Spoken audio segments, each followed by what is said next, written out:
திமுக ஒரு தீய சக்தி, திமுக ஒரு தீய சக்தி, திமுக ஒரு தீய சக்தி, திமுக ஒரு தீய சக்தி, தீய சக்தி, தீய சக்தி, தீய சக்தி, திமுக ஒரு தீய சக்தி. இந்த விஜய் வந்து கேள்வி கேட்பா.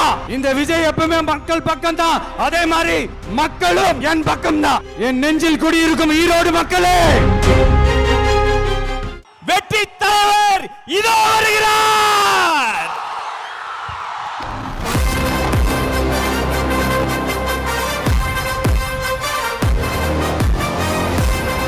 Hello.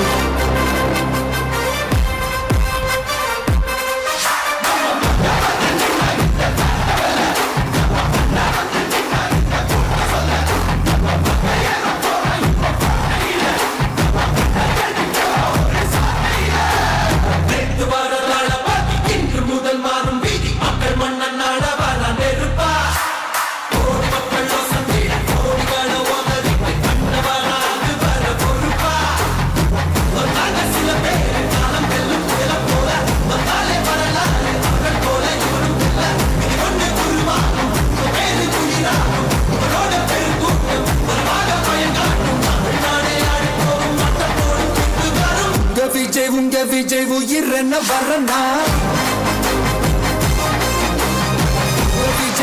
விஜய் எளியவன் குரல்னா, விஜய் தனியால் இல்ல கடல்னா.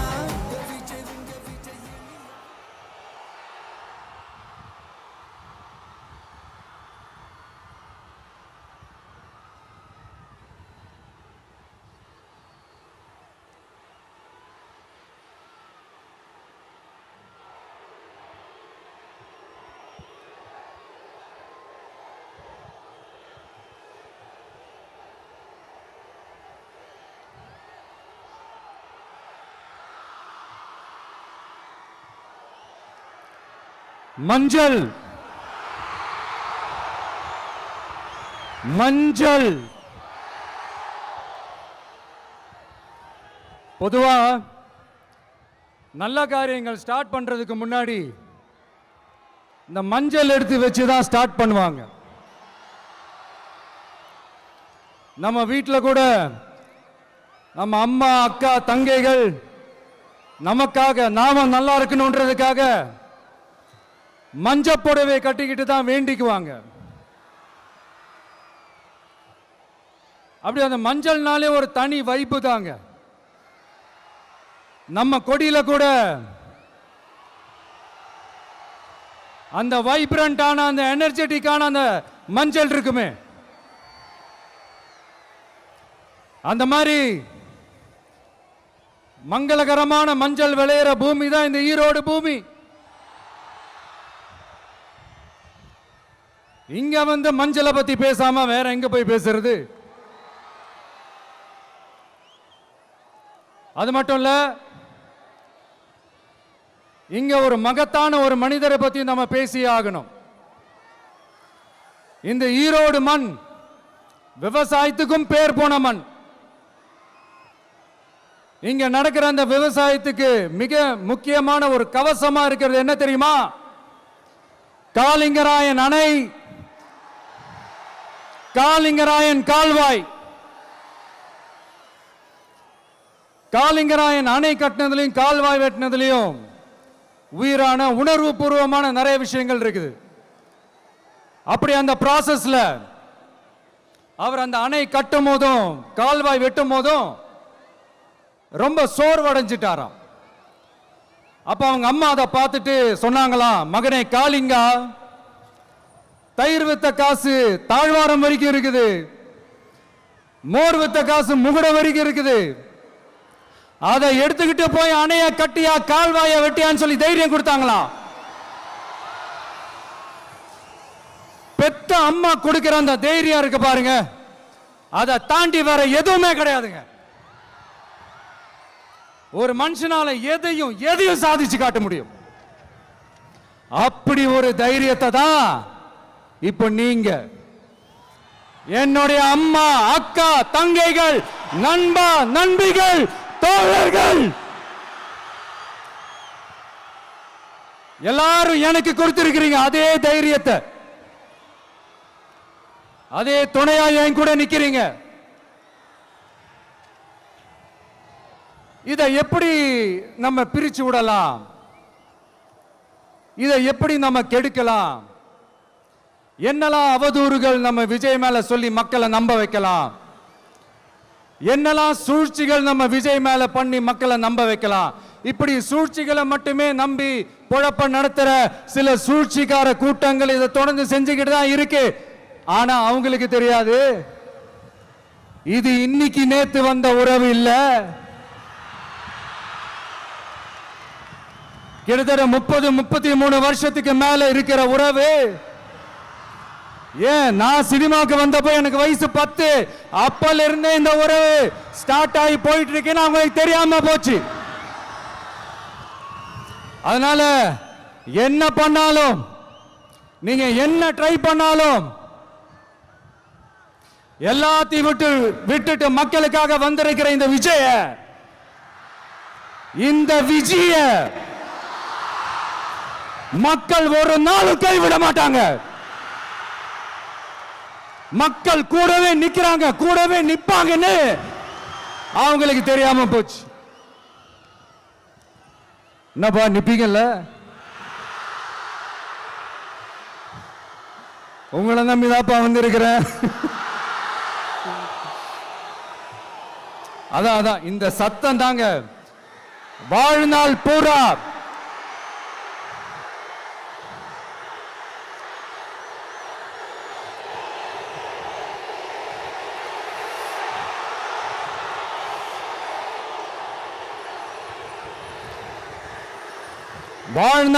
உங்களுக்கு நன்றியோடவே இருப்பேன். இப்போ நம்ம காளிங்கராயன் அவர்கள் அணையை கட்டுறதுக்காக பவானிக்கு போய் பார்க்கும்போது ஒரு இடத்துல ஒரு பாம்பு வந்து உட்கார்ந்துச்சான், படுத்துச்சான். அது படுத்த இடத்துல தான் அவர் அணையை கட்ட ஸ்டார்ட் பண்ணாராம். அப்புறம் அந்த பாம்பு வளைஞ்சி நெளிஞ்சி போற இடத்துலலாம் கால்வாயை வெட்டினார்னு சொல்லி சில வாய்மொழி கதைகள்லாம் சொன்னாங்க. தண்ணியை சேமிச்சு வச்சு குடிக்கிறதுக்கும் விவசாயத்துக்கும். தம்பி கீழே இறங்கு, தம்பி கீழே இறங்குப்பா, ப்ளீஸ் கீழே இறங்குப்பா.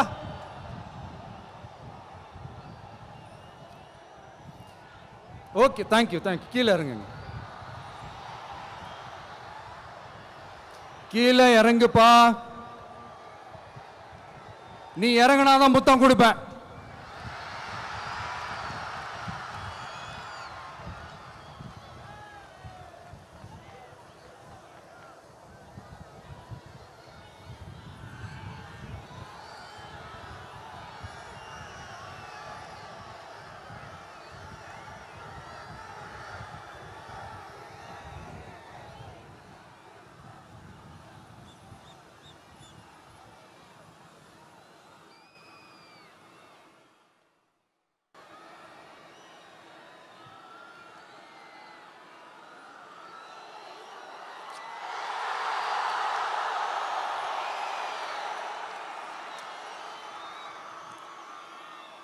இப்படி தண்ணியை சேமிச்சு வச்சு குடிக்கிறதுக்கும் விவசாயத்துக்கும் வழி வகுக்கிறது எவ்வளவு பெரிய ஒரு நல்ல விஷயம்.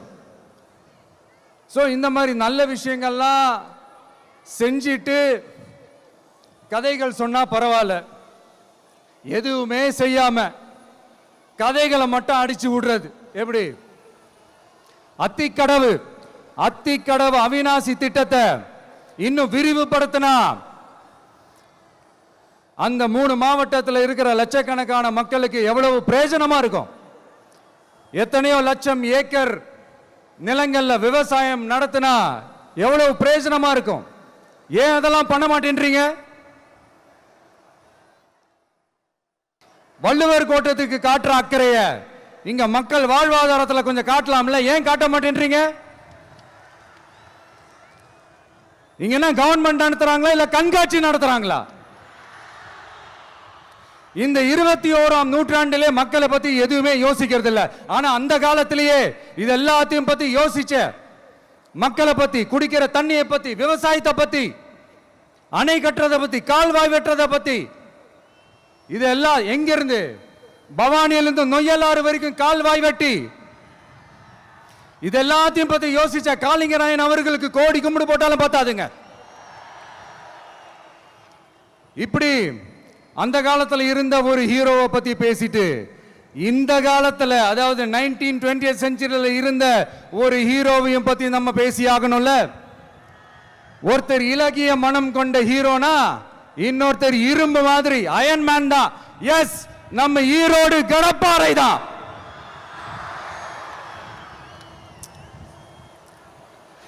ஒட்டுமொத்த தமிழ்நாட்டையே திருப்பி போட்ட சீர்திருத்த நெம்புகோல். ஈரோடு மாவட்டத்தில் பிறந்த அவர்தான். இந்தியாவுக்கே இடஒதுக்கீடு சம்பந்தமான அரசியல் சட்டத்தை திருத்தறதுக்காக போராட்டம் நடத்தினவர் யாரு? நம்ம தந்தை பெரியாரு. 100 வருஷத்துக்கு முன்னாடியே வகுப்பு வாரி பிரதிநிதித்துவம் வேணும்னு கேட்டவர். அன்னைக்கும் சரி இன்னைக்கும் சரி ஒரு ஆச்சரியத்தோட பார்க்கக்கூடிய ஒரு மனிதர், நம்மளுடைய கொள்கை தலைவர். அப்ப அண்ணாவும் எம்ஜிஆரும் யாரு? பெரியார் அவர்கள் கிட்ட இருந்து எங்களுக்கு தேவையான கொள்கைகளை எடுத்துக்கிட்டோம்.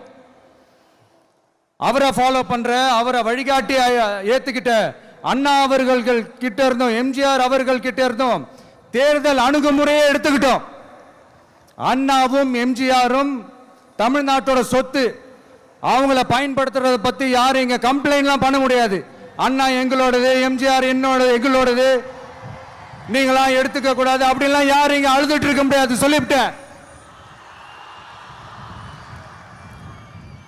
அதனால நாங்க ஒரு வழியில அரசியல் செஞ்சுக்கிட்டு போயிட்டு இருக்கிறோம். உங்களுக்கு தான் டிவிக்கு ஒரு பொருட்டே இல்லைல்ல, அப்புறம் ஏன் கதறீங்க?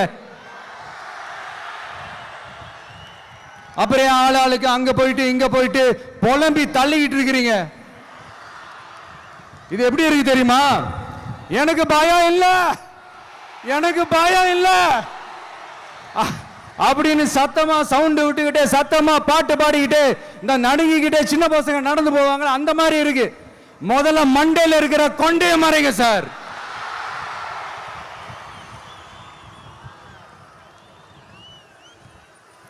சும்மா மாறு வேஷத்துல மறு வச்சுக்கிட்டு மீடியா ஆளு, ரேடியோ ஆளுன்னு இவங்க ஆளுங்களை மாத்தி மாத்தி அனுப்பிக்கிட்டு, இதெல்லாம் என்ன மக்களுக்கு தெரியாதுன்னு நினைச்சிட்டு இருக்கீங்களா? மக்கள் எல்லாத்தையும் உன்னிப்பா கவனிச்சிட்டு இருக்காங்க. அதனாலதான் சொல்றேன், உங்களுக்கு நீங்க கொள்ளையடிச்சு வச்சிருக்கிற காசு தான் துணை. ஆனா எனக்கு என் மேல எல்லையில்லா பாசம் வச்சிருக்கிற இந்த மாசு தான் துணை.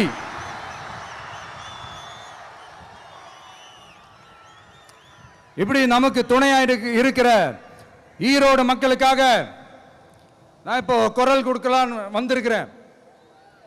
சரி, இப்போ விஷயத்துக்கு வருவோம். பெரியார் அவர்கள் கிட்ட இருந்த அந்த செல்வாக்கையும் அந்த பதவிகளையும் அந்த பவரையும் வச்சுக்கிட்டு அவர் என்ன சொன்னார் தெரியுமா? இவ்வளவு செல்வாக்கு, இவ்வளவு பதவிகள், இவ்வளவு பவர் இருந்தோம் நான் ஒரு 5 பைசா காசு சம்பாதிச்சிருப்பேனா? எனக்கோ இல்லை என் குடும்பத்துக்கோ பட்டங்கள் வேணும், பதவி வேணும்னு ஏதாவது கேட்டிருப்பேனா? இல்லை ஏதாவது லாபம் பார்த்துருப்பேனா? இல்லை எதுக்காவது ஆசைப்பட்டிருப்பேனா? ஆனா அவர் பேரை சொல்லிக்கிட்டு, அவருடைய கொள்கையை ஃபாலோ பண்றதா சொல்லிக்கிட்டு இப்ப ஆட்சியில இருக்கிறவங்க என்னெல்லாம் செய்யறாங்கன்னு.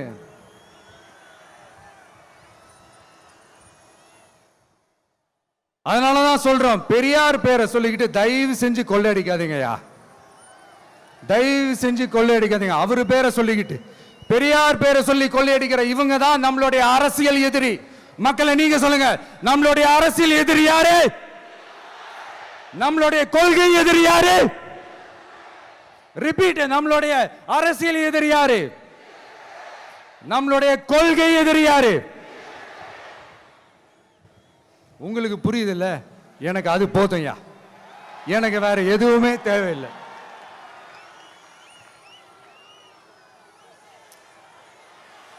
அதனாலதான்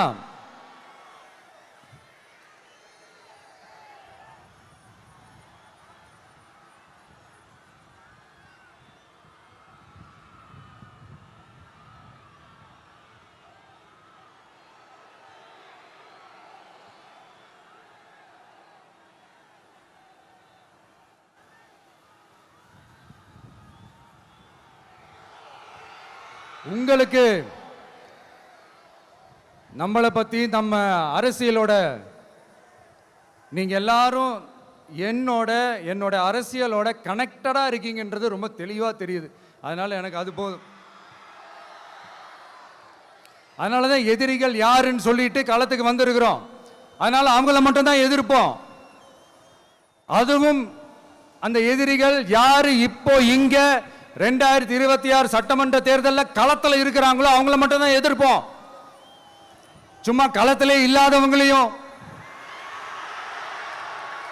களத்துக்கும் அவங்களுக்கும் சம்பந்தமே இல்லாதவங்களையும் எதிர்க்கிற ஐடியாலாம் இல்ல பாஸ்.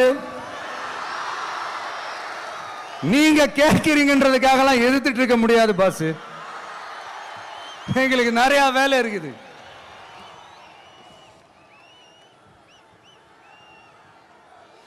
எத்தனை எத்தனை பொய்யான வாக்குறுதிகள்.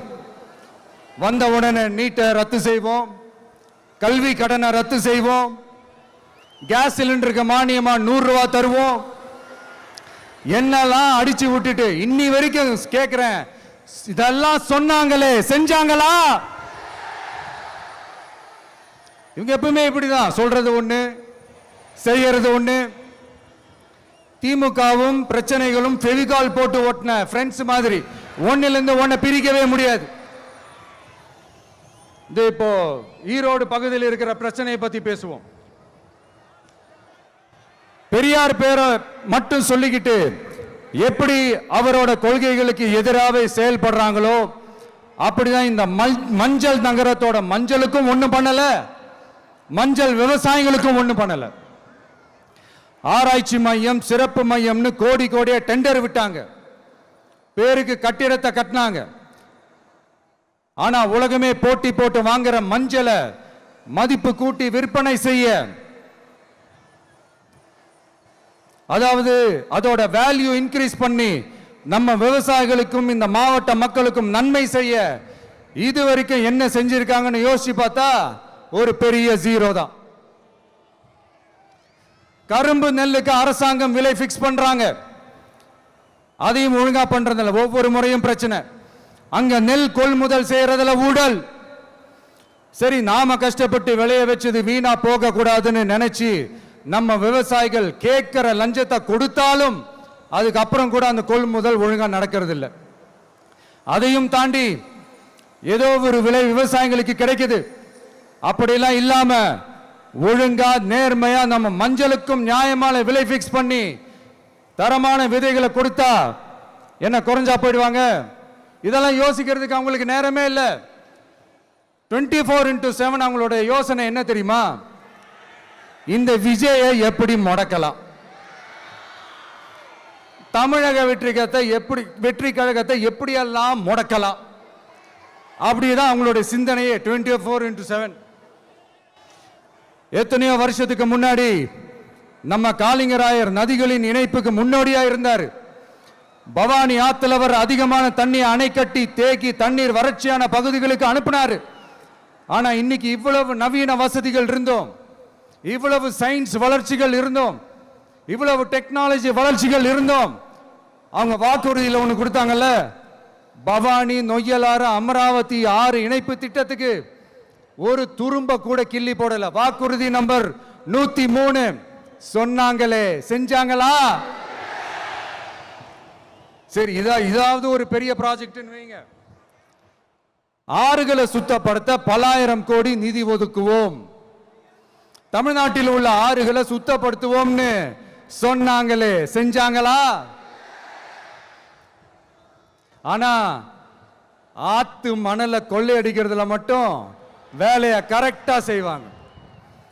இதை நான் ஏன் திரும்ப திரும்ப சொல்றேன்னா, மக்களே நீங்க புரிஞ்சுக்கணும். கொஞ்சம் மசந்தா மற்ற மாவட்டங்கள்ல மணல் காணாம போன மாதிரி, மலைகள் காணாம போன மாதிரி, நம்ம மாவட்டத்தில் தனி வளத்தை கொடுத்த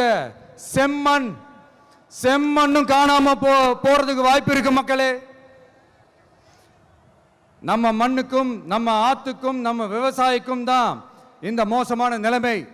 அதனால ஏதாவது தொழில் செஞ்சு பிழைக்கலாம்னு பார்த்தா அதுக்கும் எங்க விடுறாங்க? தொழில்னு பார்த்தா 30% நெசவாளர்களுக்கு கூலி பாக்கி. அரசாங்கம் நம்ம நெசவாளர்கள் கிட்ட இருந்து கொள்முதல் செய்த வேட்டி சேலைக்கான கூலியை கூட போராடித்தான் வாங்க வேண்டியதா இருக்குது. அது சலுகையோ உதவியோ நலத்திட்டமோ கிடைக்காது. நம்ம உழைப்புக்கான ஊதியம், நம்மளோட உரிமை, அதுக்கே போராட வேண்டிய நிலையில தான் இந்த அரசாங்கம் நம்மளை வச்சிருக்கு. நல்லா பார்த்துக்கங்க மக்களே, உரிமைக்கு குரல் கொடுத்தவங்க தான் இவங்க. சிறு குறு தொழில்கள் பீக் ஹவர்ஸ் சார்ஜ்னு கரண்ட்டுக்கு அநியாய விலை வச்சு அதையும் செய்ய விடாம நம்மளை முடக்கிடுறாங்க. அந்த பீக் ஹவர்ஸ் சார்ஜ் கொள்ளையால எத்தனை வருஷமா எவ்வளவு பேர் பாதிக்கப்படுறோம், எவ்வளவு தொழில்கள் பாதிக்கப்படுது. நாமளும் கத்துறோம், போராடுறோம், கோரிக்கை வைக்கிறோம். எதையாவது இவங்க கண்டுக்கிறாங்களா? கொஞ்சம் யோசிங்க. ஏன் கண்டுக்க மாட்டேன்றாங்கன்னு கொஞ்சம் யோசிங்க. அப்பதாங்க பிரைவேட்ல அதிக விலைக்கு கரண்ட் வாங்க முடியும், அதுக்கு டெண்டர் விட முடியும். அப்படி டெண்டர் விட்ட மேட்டர்ல எல்லாம் என்ன நடக்கும்னு உங்களுக்கும் தெரியும், எனக்கும் தெரியும், நம்ம எல்லாருக்குமே தெரியும். இந்த மாதிரி ஈரோடுல மட்டும் இல்ல, எந்த மாவட்டத்துக்கு போனாலும் பிரச்சனைகள் மேல பிரச்சனைகள் தான்.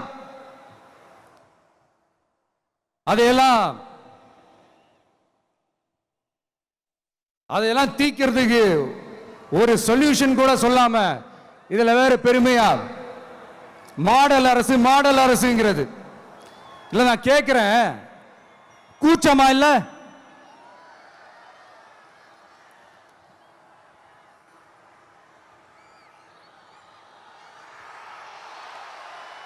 இதெல்லாம் கேட்டா அப்படியே நம்ம பக்கம் யூட்டர்ன் அடிச்சு வந்துருவாங்க.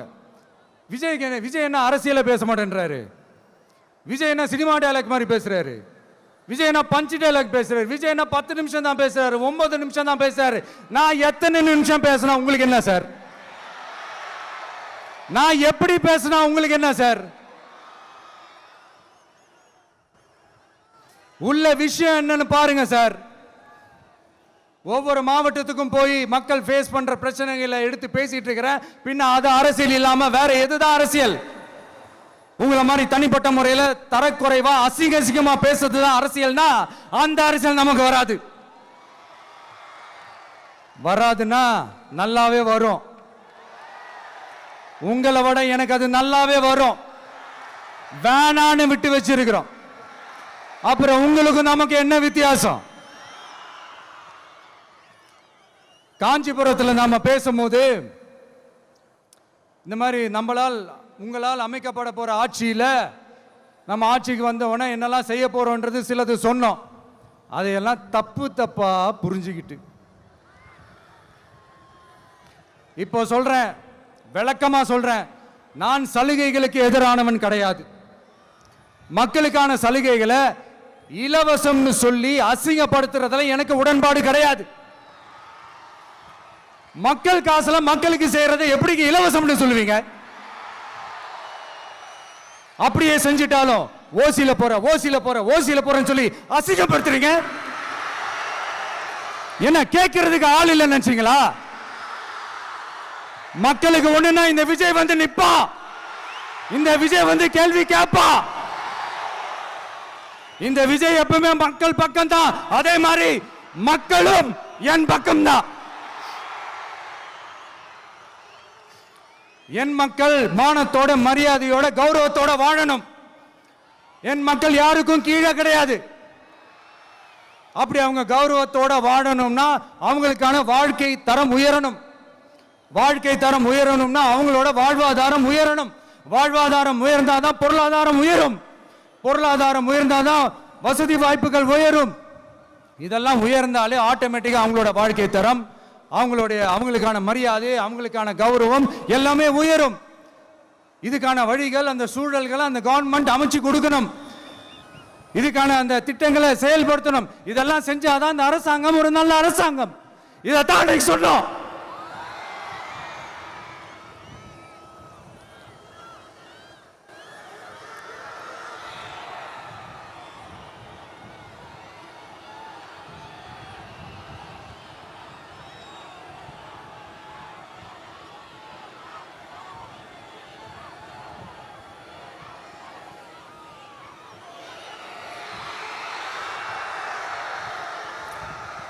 இதைத்தான் இன்னைக்கு சொன்னோம். உடனே சொன்னா மட்டும் போதுமா? எப்படி செயல்படுத்துவீங்க? நாங்க என்ன வாயிலே வடை சுடுறதுக்கு டிஎம்கேவா? டிவிகேடா?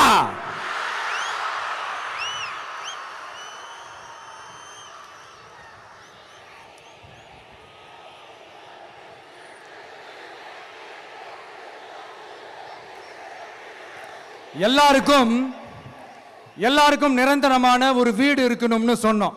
உடனே எங்க ஆட்சியிலே நாங்க எல்லாரும் வீடு கட்டி கொடுத்துட்டோமே அப்படிங்கிறது இல்ல. நான் கேட்கிறேன், இங்க உங்களை தான் கேட்கிறேன், இங்க வாடகைக்கு இருக்கிறவங்களே இங்க யாரும் இல்லையா? எல்லாருக்கும் சொந்தமா வீடு கட்டி கொடுத்துட்டாங்களா? அடுத்து வீட்டில் இருக்கிற ஒவ்வொருத்தரும் மினிமம் டிகிரி படிச்சிருக்கணும் அப்படின்னு சொன்னோம். உடனே எங்க ஆட்சியிலே எல்லாரும் டிகிரி படிச்சு முடிச்சிட்டாங்களே அப்படிங்கிற மாதிரி சொல்றது அது உண்மைனா? ஸ்கூல் லெவல்லையே டிராப் அவுட்ஸ் அதிகமானது யாரோட ஆட்சியிலங்க?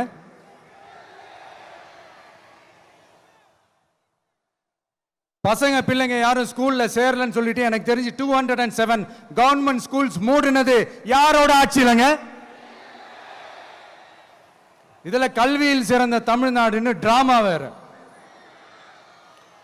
அடுத்து குடும்பத்தில் ஒருத்தருக்கு நிரந்தரமான வருமானம் வரணும், வேலை வாய்ப்பு கிடைக்கணும் அப்படின்னா நாங்க கொடுக்காத வருமானமா, நாங்க கொடுக்காத வேலையா அப்படிங்கிறது.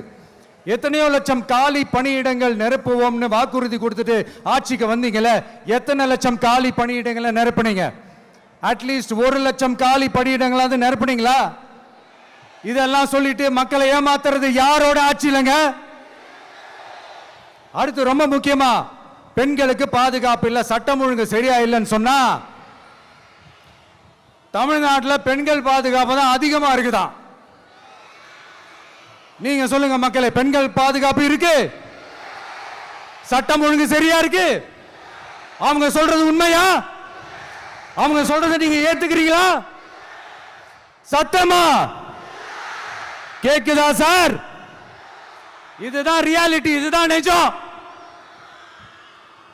நம்மளுடைய ஆட்சியில சட்டம் ஒழுங்குல சமரசமே இருக்காது. அதனாலதான் இவ்வளவு ஸ்ட்ராங்கா சொல்றோம், தைரியமா இருங்க மக்களே.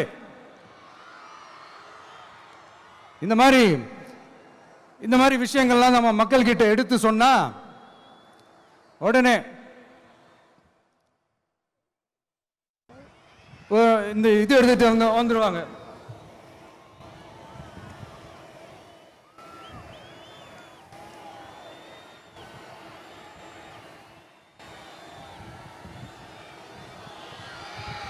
இந்த மாதிரி இதெல்லாம் என்னென்ன செய்ய போறோன்றது சிலதெல்லாம் காஞ்சிபுரத்தில் சொன்ன மாதிரி சொன்னா எல்லாத்தையும் தப்பா திருச்சி பேசிக்கிட்டு அவதூறு பரப்பிக்கிட்டு. நான் கூட யோசிப்பேன், எம்ஜிஆர் அவர்களும் மேடம் ஜெயலலிதா மேடம் அவங்களும் ஒரே வார்த்தையில சொல்லி இந்த திமுகவை காலி பண்ணாங்கல்ல. நான் கூட யோசிப்பேன், ஏன் இவ்வளவு ஹார்ஷா பேசுறாங்க, ஏன் இவ்வளவு ஹார்ஷா அவங்கள திட்டுறாங்கன்னு யோசிச்சது உண்டு. இப்பதானே புரியுது. அவங்க 2 பேரும் சொன்னதை இப்ப நானும் ரிப்பீட் பண்றேன். திமுக ஒரு தீய சக்தி, திமுக ஒரு தீய சக்தி, திமுக ஒரு தீய சக்தி, திமுக ஒரு தீய சக்தி, தீய சக்தி, தீய சக்தி, தீய சக்தி. என் நெஞ்சில் குடியிருக்கும் ஈரோடு மக்களே,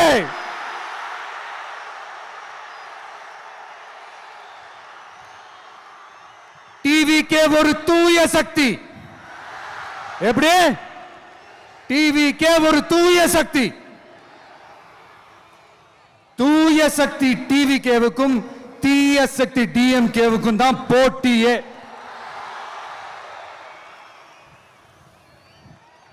என்ன முடக்கலாம்னு நினைக்கிறீங்க, ஆனா இந்த சத்தத்தை ஒரு நாள் உங்களால முடக்க முடியாது. மக்கள் விரோத திமுக அரசை வீழ்த்த மக்கள் சக்தியான நம்மளால மட்டும்தான் முடியும். அண்ணன் செங்கோட்டையன் அண்ணன் அவர்கள் நம்ம கூட வந்து சேர்ந்தது நமக்கு ஒரு மிகப்பெரிய ஒரு பலம். அந்த மாதிரி செங்கோட்டையன் அண்ணன் அவர்கள் மாதிரி இன்னும் நிறைய பேர் வந்து சேர இருக்கிறாங்க. அவங்க எல்லாருக்குமே அந்த உரிய அங்கீகாரத்தை கொடுப்போம். அது மட்டும் இல்லை, அப்புறம் இன்னொரு விஷயம் சொல்ல மறந்துட்டேன். இப்போ ரீசண்டாக ஒரு இடத்துல நம்ம சிஎம் சார் அவர்கள் பேசும்போது சொன்னாங்க, என் கேரக்டரையே புரிஞ்சுக்க மாட்டேங்கிறேன். இது சினிமா டயலாக் இல்லையா? நான் ஏதாவது பேசினா சினிமா டயலாகா? சார் பேசினா அது சினிமா டயலாக் இல்லையா? சிலப்பதிகாரத்திலிருந்து எடுத்ததா அந்த லைனு, என் கேரக்டரையே புரிஞ்சிக்க மாட்டேன்றது. உங்களை எப்படி தான் சார் புரிஞ்சுக்கிறது? எந்தெந்த விஷயத்துலலாம் சார் உங்கள் கேரக்டர் நாங்கள் புரிஞ்சுக்கிறது? அதையும் நீங்களே சொல்லிட்டீங்கன்னா கொஞ்சம் நல்லா இருக்கும் சார். சட்டம் ஒழுங்குல நாடே சந்தி சிரிக்குது அதுலையா? பெண்கள் பாதுகாப்புல நாடே சந்தி சிரிக்குது அதுலையா? பொய் வாக்குறுதிகளா கொடுத்து ஏமாத்தி ஆட்சிக்கு வந்தீங்களே அதுலையா? எதில் தான் சார் உங்க கேரக்டர் நாங்கள் புரிஞ்சுக்கிறது? ஆனா ஒன்று, தமிழ்நாட்டில் ஆட்சி செய்கிற நீங்களும் சரி, ஒன்றியத்தில் ஆட்சி செய்கிறவங்களும் சரி, நீங்க ரெண்டு பேரும் முதல்ல என்னோட கேரக்டரை புரிஞ்சுக்கணும் சார். என்னோட கேரக்டர்னு சொன்னது நம்ம மக்களோட கேரக்டரை. 2026 சட்டமன்ற தேர்தலோட அந்த கேரக்டரே கொஞ்சம் வேற மாதிரி சார். அதை கொஞ்சம் தயவு செஞ்சு நீங்க புரிஞ்சுக்கணும் சார். புரிஞ்சுக்கலன்னா மக்களே உங்களுக்கு புரிய வைப்பாங்க சார். கான்பிடென்டா இருங்க சார், நல்லதே நடக்கும் சார். வெற்றி நிச்சயம் சார். மீண்டும் சந்திக்கும் வரை நன்றி, வணக்கங்க சார். நண்பா, நண்பிகள்,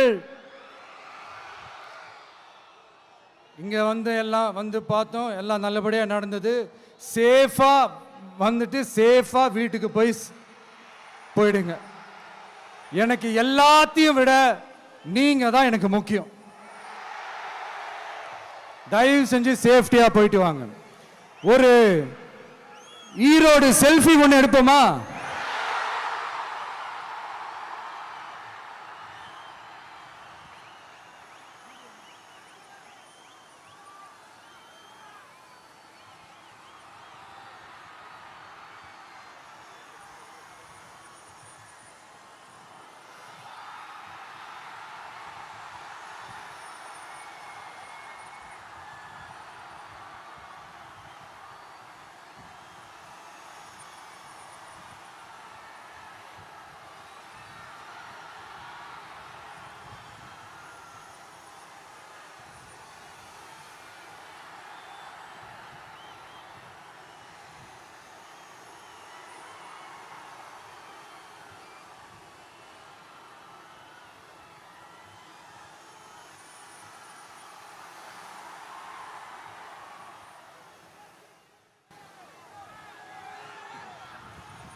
சென்ட் ஜோர்ஜ் கோட்டையில் முதலமைச்சராக தலைவர் வருவதற்காக அண்ணன் செங்கோட்டையிலும் செங்கோலை தருகிறார்.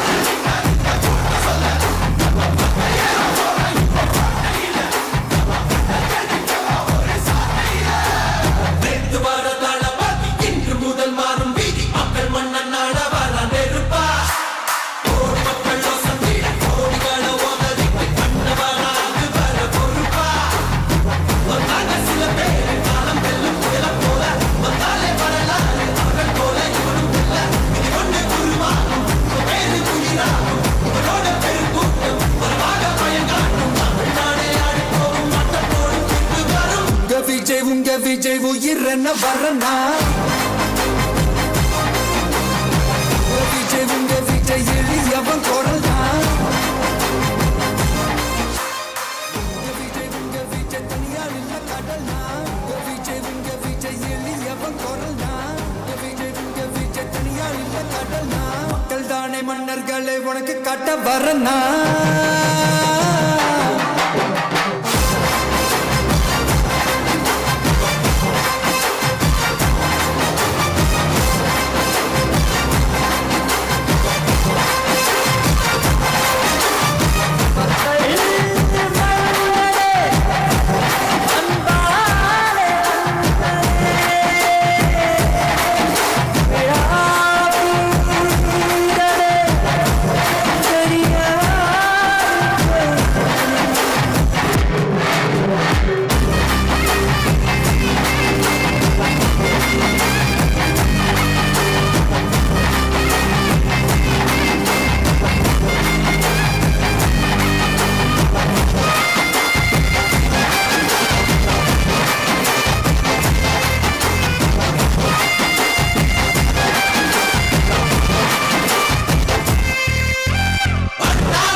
விஜய் உயிர் என்ன வரனா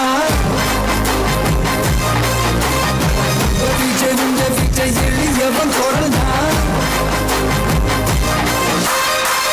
விஜய் உங்க விஜய் தனியார் இல்ல கடல்னா விஜய் உங்க விஜய் எளியவன் குரல்னா விஜய் உங்க விஜய் தனியார் இல்ல கடல்னா மக்கள் தானே மன்னர்களை உனக்கு காட்ட வரனா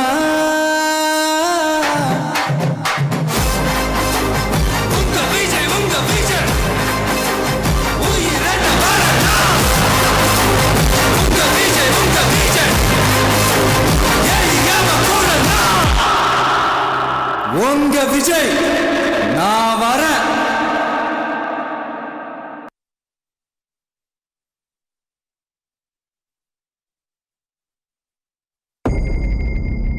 மக்கள் மன்னரே அன்பாலே அண்ணனே விழாவீரனே பெரியார் பேரனே மன்னா மன்னா எங்க உரிமை காவல்